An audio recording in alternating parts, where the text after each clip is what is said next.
Gian! Happy birthday! Ayan, since 18 ka na, welcome to the world of legals. At dahil legal ka na, ibig sabihin, pwede ka na makulong! Meaning, ngayon, ayun nga, 18 ka na, dapat mas responsible ka na sa lahat ng acts mo, sa lahat ng gagawin mo, at syempre, pwede ka na lalong gumala, yes! At saka, ngayon, thank you kasi super nice friend ka talaga. As in, true to the highest level friend. Cliche, pero totoo.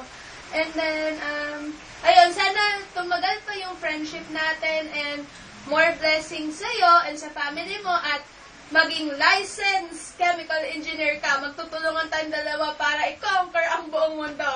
Joke lang. So, ayun. Love na love ka namin, Gian. Happy birthday!